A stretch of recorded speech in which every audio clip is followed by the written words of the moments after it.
Hello everyone, welcome to Magnet Brains. This is Vanya Narain, your IGKO, that is International GK Olympiad Educationist for grade 9th. Right आज जो हम बात करने वाले हैं, अभी आपको मालूम है कि मैग्नेट ब्रेन्स पे अभी जब हम बात कर रहे हैं जीके की तो हम क्या बात कर रहे हैं, हम बात करते हैं कंसेप्ट्स की, राइट, जिसमें अभी अपन क्या कर रहे हैं, किंगडम एनिमेलिया। इसके अलावा अपन क्या बात करते हैं, अपन बात करते हैं स्टैटिक जीके की, अपन बात करते हैं करंट अफेयर्स की, अपन बात करते हैं रोज़मर्रा में जो चीज़ें होती हैं उनकी, हम बात कर चुके हैं बजट की, हम बात कर चुके हैं रिपब्लिक डे के ऊपर, हम बात कर चुके हैं जो बेसिकली जो लाइफ स्किल्स हैं उनके ऊपर। आज हम इसके साथ एक नई सीरीज़ की शुरुआत कर रहे हैं और वो सीरीज़ है shorty note series. Shorty note series का क्या मतलब है?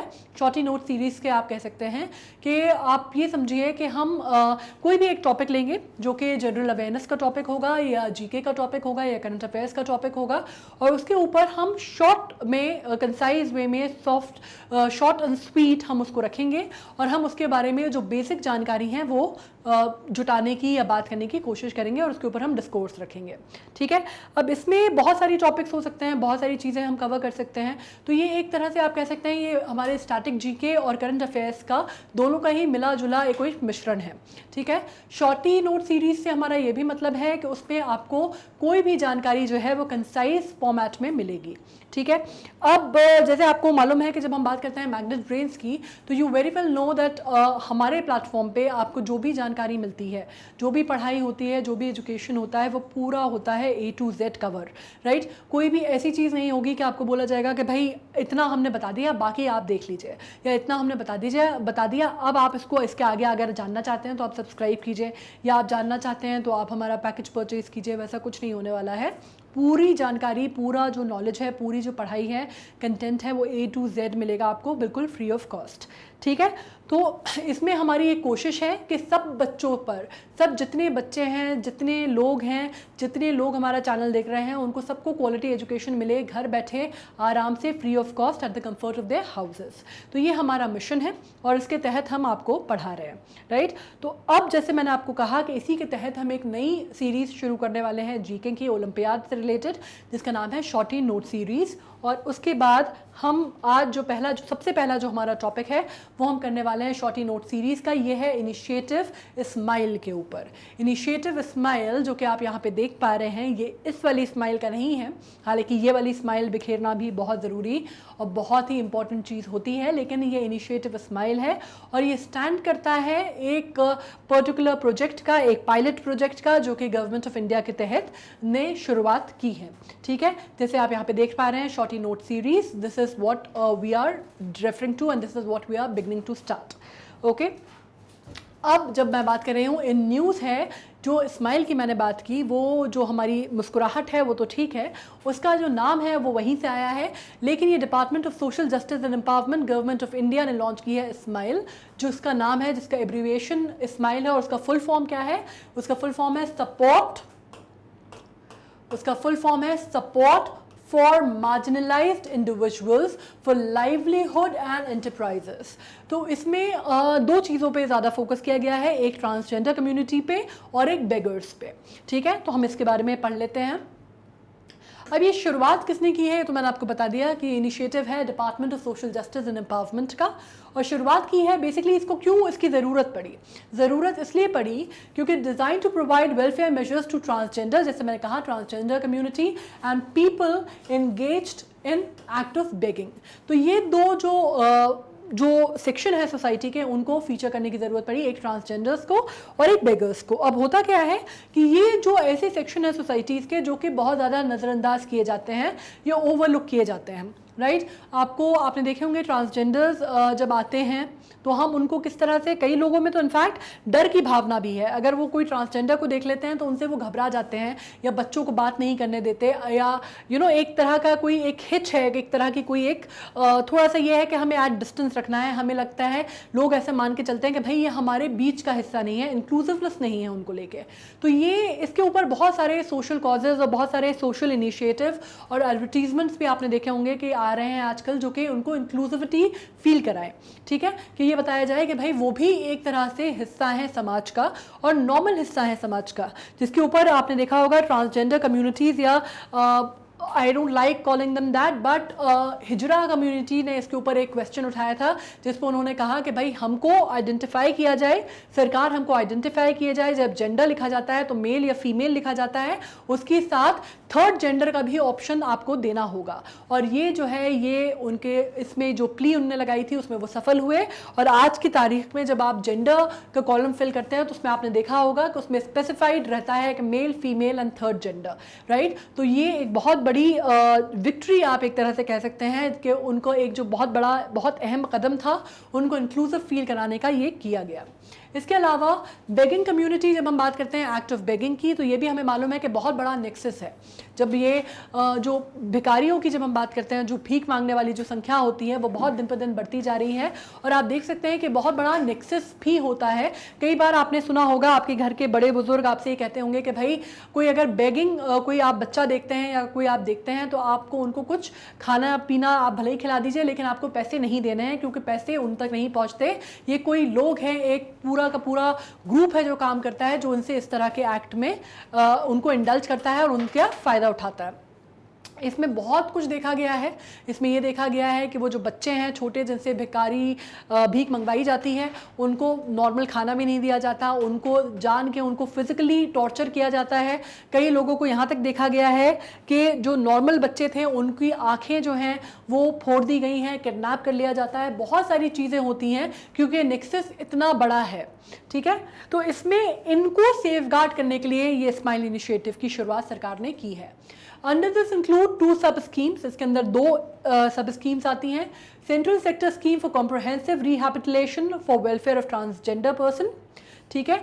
एक जो सेंट्रल स्कीम है किसके तहत कि उनको रिहैबिलिटेट किया जाए, उनको दोबारा उनका जो पुनर्वास का जो काम है वो किया जाए, किसका, ट्रांसजेंडर लोगों का, और उनके वेलफेयर के लिए काम किया जाए। और दूसरा यही स्कीम है कॉम्प्रहेंसिव रिहैबिलिटेशन किया जाए किनका, वो जो लोग हैं जो कि एक्ट ऑफ बेगिंग में इन्वॉल्व्ड हैं उनका, ठीक है। तो ये 2 उसके मेन पॉइंट्स हैं, मेन मोटिव है। इसके बाद क्या किया गया है, ये स्कीम जो है स्ट्रेंथन की जाती है, एक्सपैंड की जाती है in the reach of right that have the targeted group and necessary legal protection and promise to a secured life. अब इसमें ये कहा गया है कि भाई ये जो सामाजिक दायित्व है वो तो ठीक है, इनको लीगल प्रोटेक्शन भी दिया जाएगा, लीगल सैंक्शन भी दिया जाएगा और लीगल प्रोटेक्शन भी दिया जाएगा। और they have the right to life and they have the right to live, right. तो उनको राइट टू इक्वालिटी जो है वो भी उनको मिलनी चाहिए, उनको दी जानी चाहिए, और उस पर बात की गई है, ठीक है।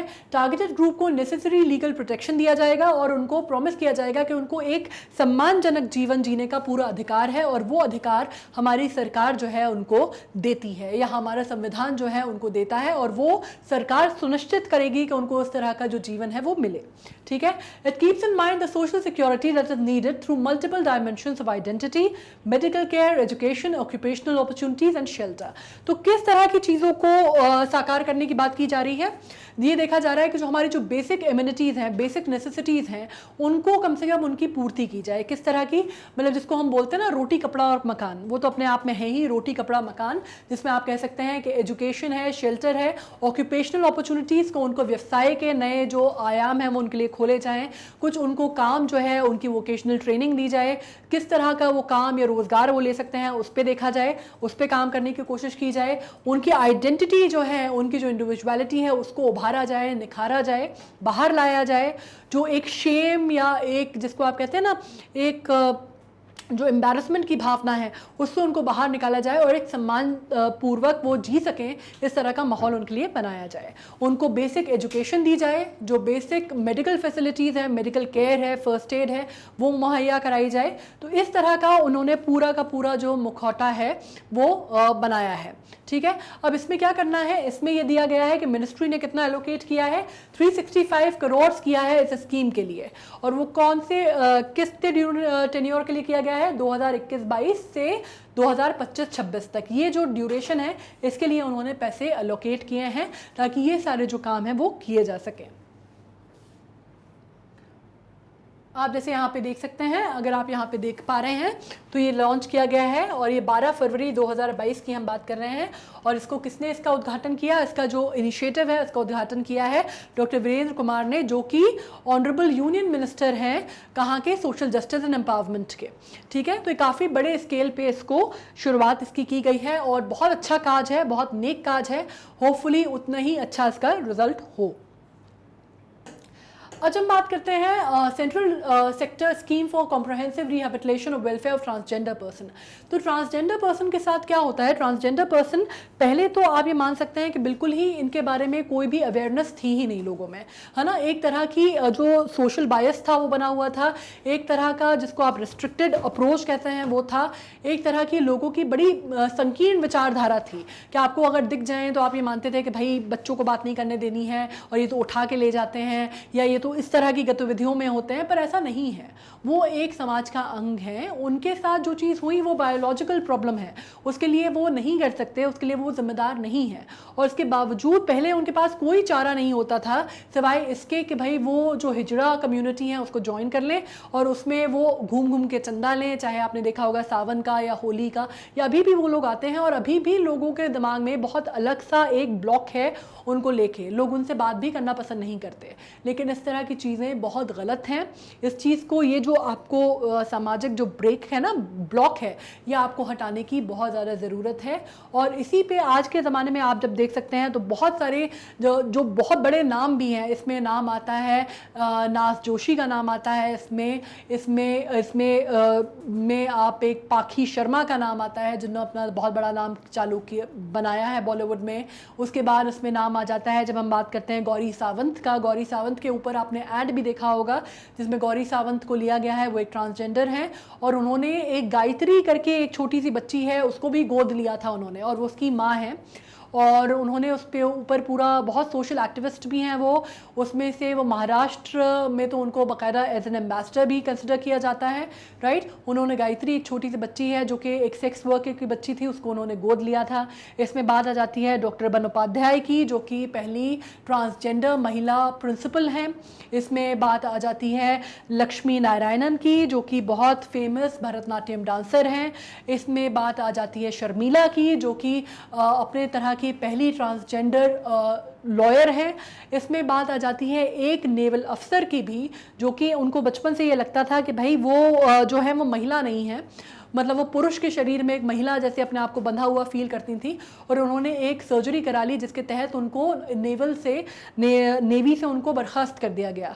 और अभी भी उनकी लीगल बैटल जो है वो चल रही है और उनको बाकायदा असाइलम में वो कहती हैं कि रखा गया और रिहेबिलिटेशन सेंटर में रखा गया, ये कह के कि भाई इनको कोई मानसिक बीमारी है। तो आपको ये समझना होगा कि ये मानसिक बीमारी नहीं है, ये मानसिक बीमारी नहीं है, ये चॉइस की भी बात हो सकती है, ये पर्सनल चॉइस हो सकती है, ये पर्सनल ओरिएंटेशन हो सकता है। तो किसी भी तरह का ये मानसिक रोग या विकृति इस तरह से नहीं है कि जिसकी वजह से छुआछूत या आपको उनको अलग रखना है, ठीक है। तो ये सोच जो है हमें अपने अंदर डेवलप करनी है, उनको इंक्लूसिव फील कराना है। और इसी के तहत क्या हो रहा है, स्कॉलरशिप दी जा रही है ट्रांसजेंडर स्टूडेंट्स को, जो कि दी जाएगी क्लास 11th में। जब तक वो पोस्ट ग्रेजुएट नहीं हो जाते तब तक उनको ये दी जाएगी, या जब तक उनकी कंप्लीट जो एजुकेशन है उसके लिए। उसके अलावा स्किल डेवलपमेंट दिया जा रहा है, लाइवलीहुड दिया जा रहा है। स्किल डेवलपमेंट मतलब जिसके तहत वो और भी काम कर सकें, और प्रोडक्टिव काम और वोकेशनल कोर्सेज में वो इनरोल कर सकें और काम कर सकें, अपने स्किल्स को अच्छे से डेवलप कर सकें। पीएम दक्ष स्कीम के तहत ये किया जा रहा है ऑफ द डिपार्टमेंट के थ्रू।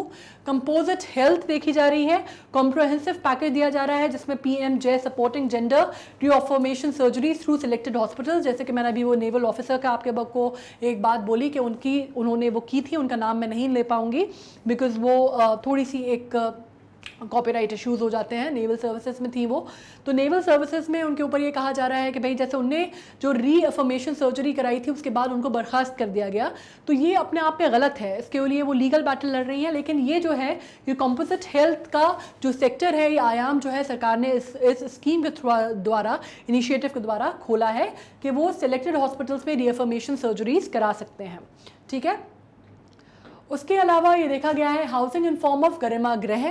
गरिमा गृह का मतलब ये होता है जहाँ पे खाना, जो बेसिक खाना है, जो बेसिक खाना रोटी कपड़ा मकान जो है ना, बेसिक जो आपके रिक्वायरमेंट्स हैं, food clothing and recreational facilities जो हैं वो दी जाएंगी, स्किल डेवलपमेंट की फैसिलिटीज़ उनको प्रोवाइड की जाएंगी और रिक्रिएशनल एक्टिविटीज़ दी जाएंगी जैसे मेडिकल सपोर्ट, जो बेसिक मेडिकल सपोर्ट है वो, और उनको दोबारा पुनः स्थापित करने के लिए जो भी कदम उठाए जा सकते हैं सरकार ने उनको करने के लिए बात की है, बाध्य हैं वो।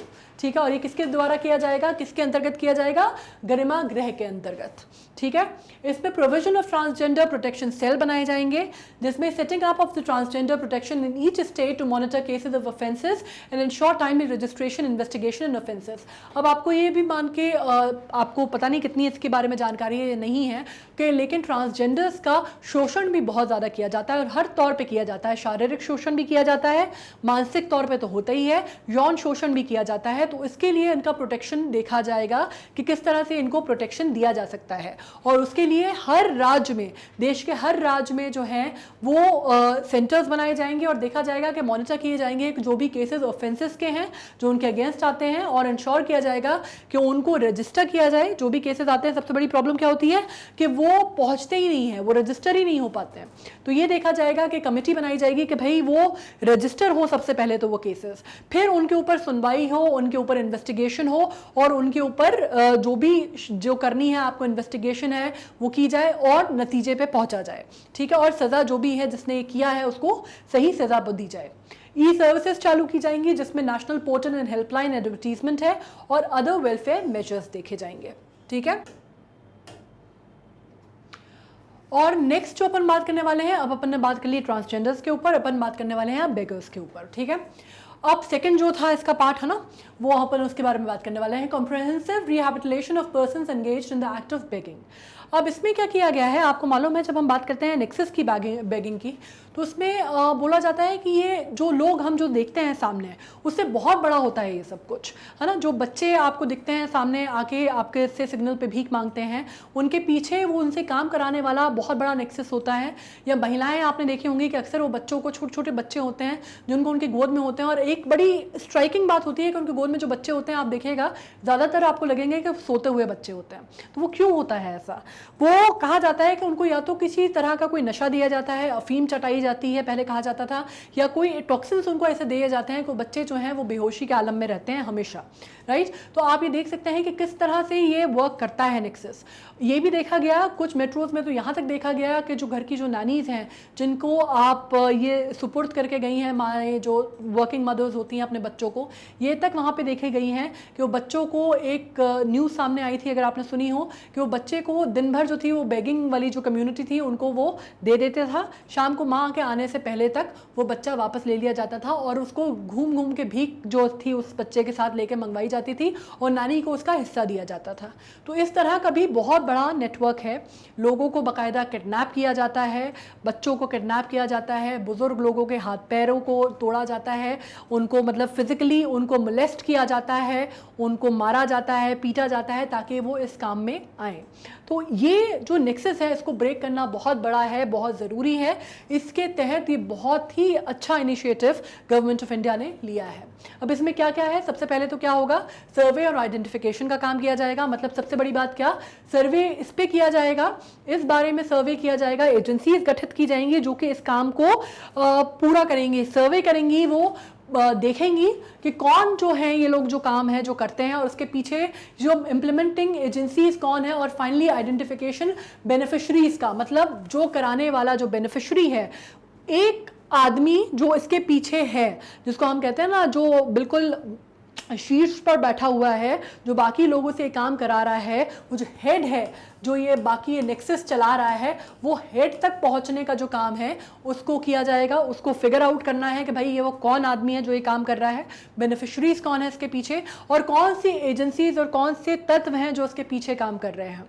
ठीक है, जैसा मैंने कहा कि एक सिंगल आदमी का किया हुआ काम नहीं होता, आपको सामने शक्ल एक की दिखेगी लेकिन उसके पीछे पूरी कड़ी है वो, और अब एक को पकड़ेंगे, सिरे को पकड़ के खींचना चालू करेंगे तो पूरी की पूरी जो कड़ी है वो खुल के सामने आ जाएगी।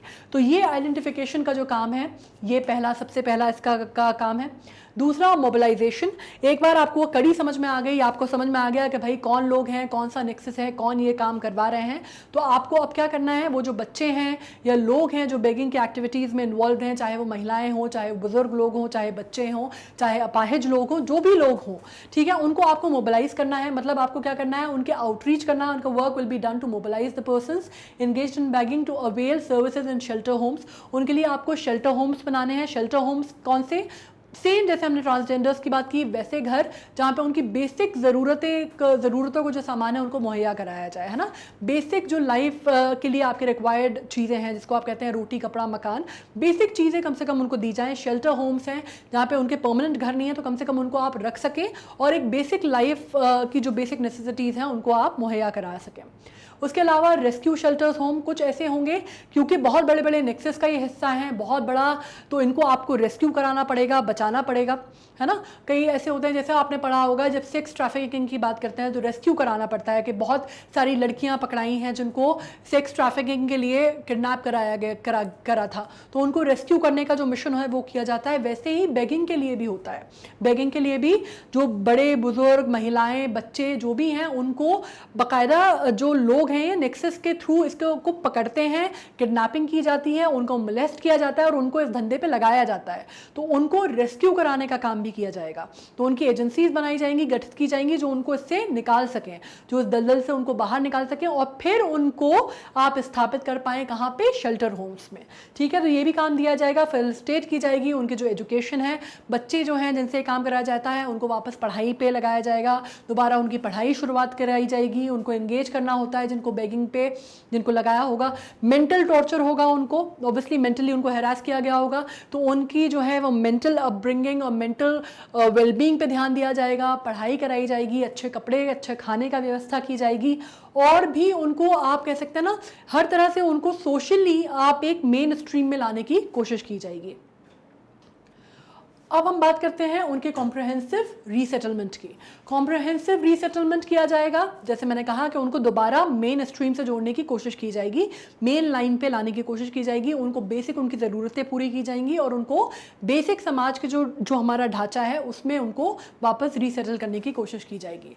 स्किल डेवलपमेंट किए जाएंगे, क्योंकि अब जाहिर सी बात है कि वो बच्चे जो हैं या महिलाएँ हैं या बुज़ुर्ग लोग हैं जिनको भीख मंगवाई जा रही थी, जिनसे उनको किसी ना किसी तरह से उनने मोलेस्ट किया होगा, या किसी न किसी तरह से उनको अपने जो मेन जो टारगेट है, जो स्किल डेवलपमेंट की जो पढ़ाई लिखाई जो चीज़ें हैं वो सब छूट गई होंगी, राइट। तो अगर उनको वापस मेन स्ट्रीम में लाना है तो क्या ज़रूरी है कि उनके अंदर कुछ ऐसी स्किल्स डेवलप की जाएँ कि उनको वो अपना जो खाना पीना है वो कमा सकें, है ना, रोज़मर्रा की जो अपनी ज़रूरतें हैं वो पूरी कर सकें, रोज़गार मिल सके उनको। तो उसके लिए स्किल डेवलपमेंट किया जाएगा, वोकेशनल ट्रेनिंग दी जाएगी, जो कि प्रोवाइड करेगी उनकी कैपेसिटी, उनकी पढ़ाई लिखाई या उनकी शारीरिक कैपेसिटी के हिसाब से कि वो किस तरह का रोज़गार हासिल कर सकते हैं, ठीक है। उनकी desirability can sustain and live a long life with dignity and engaging in self employment, ताकि वो अपनी और अपनों की ज़रूरतों को पूरा कर सकें। इस तरह के रोज़गार की योजना बनाई जाएगी, उस तरह से जिसका जैसा पढ़ाई लिखाई, जिसकी जैसी शारीरिक क्षमता या मानसिक क्षमता, उस हिसाब से उनको वोकेशनल ट्रेनिंग दी जाएगी ताकि वो उस तरह का काम कर सकें। फिर pilot project initiated on comprehensive rehabilitation in 10 cities. अभी ये पायलट प्रोजेक्ट है और कितनी सिटीज़ पे पहले लॉन्च किया गया है, पहले चरण में इसको लॉन्च किया गया है। कॉम्प्रहेंसिव रिहेबिलिटेशन 10 सिटीज़ में किया गया है। पहला जो है वो दिल्ली है, बैंगलोर, चेन्नई, हैदराबाद, इंदौर, लखनऊ, मुंबई, नागपुर, पटना एंड अहमदाबाद। आप देखेंगे कि ज़्यादातर जो शहर हैं वो बड़े शहर लिए गए हैं, लेकिन नेसेसरीली टियर 1 सिटीज़ नहीं ली गई हैं, टियर 2 सिटीज़ भी ली गई हैं। और हर स्टेट को जब हम बात करते हैं, कुछ स्टेट्स में जहाँ पे ज़्यादा इस तरह के केसेस देखे गए हैं उसको फोकस में रखते हुए देखा गया है। जैसे यूपी में बहुत ज़्यादा केसेस होते हैं तो लखनऊ को लिया गया है, एमपी में मध्य प्रदेश जो है थोड़ा सा पिछड़ा माना जाता है तो इंदौर लिया गया है, गुजरात में अहमदाबाद को लिया गया है, महाराष्ट्र में मुंबई है, नागपुर को लिया गया है, पटना बिहार आप जानते हैं कि काफ़ी ख़राब स्थिति हो जाती है तो वहाँ लिया गया है, हैदराबाद लिया गया है, चेन्नई, बैंगलोर, मतलब साउथ इंडिया को पूरी तरह से कवर किया गया है, कर्नाटक, आंध्र प्रदेश, हर तरह की उसको लिया गया है। दिल्ली जो है आप जानते ही हैं कि दिल्ली में बहुत ज़्यादा बेगिंग जो है वो कितनी ज़्यादा प्रॉब्लमेटिक एरिया है बेगिंग दिल्ली में, तो उसको भी लिया गया है।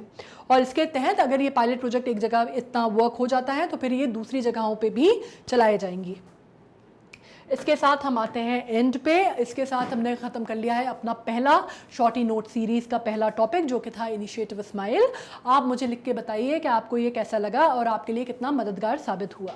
ठीक है, अगर आपने इसको देख लिया है बहुत अच्छी बात है, लेकिन अगर आप इसके बारे में कुछ और जानना चाहते हैं, कोई जानकारी छूट गई है, तो आपको मालूम है आपको क्या करना है। आपको हमारी वेबसाइट पर जाना है magnetbrains.com पे। आप लॉगिन करेंगे, आपको पेज खुलेगा जिसमें आप पूरे हमारे जितने टॉप कोर्सेज के ऑप्शन हैं वो आपको सारे मिल जाएंगे। आपको उस पर लॉगिन करना है, जो भी आप पढ़ना चाहते हैं, जैसे जीके है आप जीके पे लॉगिन करेंगे और इस तरह का पेज जो है IGKO के लिए खुल जाएगा।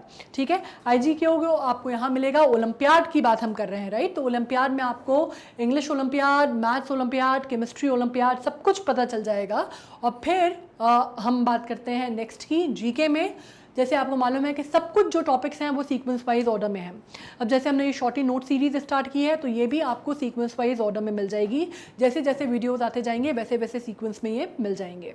ठीक है, अब आपको जो भी देखना है आप उसमें खोलिए, ओपन कीजिए और इस तरह का पेज ओपन होगा। आपको जो भी जानकारी मिलनी है, चाहते हैं आप पढ़ना, आप उस पर जाइए, पढ़िए। आपको और वीडियोस देखने हैं, आप और वीडियो एक्सप्लोर कर सकते हैं।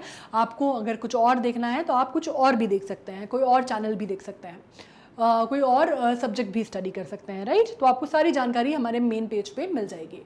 अब आपको जैसे मैंने कहा कि हिंदी चैनल जो है हमारा वो भी हम स्टार्ट कर चुके हैं। तो मैग्नेट ब्रेन्स पहले सिर्फ अंग्रेज़ी में था, अब प्रॉपर एक्सक्लूसिव हिंदी चैनल भी आ गया है जिसमें पूरी पढ़ाई जो है वो हिंदी में होगी। तो हिंदी मीडियम के स्टूडेंट्स को बिल्कुल भी लेफ्ट आउट फील करने की ज़रूरत नहीं है। जो भी जितनी भी अच्छे से, जितनी भी इन डिटेल इन डेप्थ पढ़ाई आपको अंग्रेज़ी चैनल पर मिल रही थी, अब वो आपको हिंदी चैनल्स में भी मिलेगी। अब जब मैं बात करती हूँ हमारे डेली वीडियोस की, तो ये तो आपको मालूम है कि मंडे, ट्यूसडे, वेडनेसडे आते हैं ओलंपियाड के वीडियोस। शाम 7 बजे आपको जीके का वीडियो मिल जाएगा। ठीक है, आप इसके लिए रिमाइंडर सेट कर सकते हैं और आपको इस तरह से पता चल जाएगा, आपको जो प्रीमियर है वो अपने आप शो होने लगेगा। अब YouTube पे तो आपको मालूम ही है कि हमारे अगेन पूरे जितने हमारे वीडियोस हैं वो YouTube पे भी आते हैं। आपको कोई सब्सक्रिप्शन फ़ीस देने की ज़रूरत नहीं है। आपको सिर्फ ये करना है कि आपको लाइक, शेयर एंड सब्सक्राइब करना है। अगर आपको जो हमने पढ़ाया वो अच्छा लगा और आपको लगा कि वो यूज़फुल हो सकता है आपके लिए और आपके जैसे और भी स्टूडेंट्स के लिए जो पढ़ाई करना चाहते हैं। ठीक है, तो ये था हमारा पहला एपिसोड, जो हमने पहली सीरीज़ थी हमारी शॉर्टी नोट्स की, और मैं उम्मीद करती हूँ कि आपके लिए हेल्पफुल होगी। इसके अंदर हम बहुत सारी चीज़ें और भी पढ़ने वाले हैं। आपको कैसा लगा ये आप प्लीज़ डिस्क्रिप्शन बॉक्स में बताइए, सो दैट आप कमेंट बॉक्स में लिखिए, ताकि हमें और भी प्रोत्साहन मिले और समझ में आए कि किस तरह से अगर आपको ये चीज़ पसंद आई है या नहीं आई है जो नई सीरीज़ हमने स्टार्ट की है। Now thank you very much, stay healthy, stay well, and we'll meet in the next session.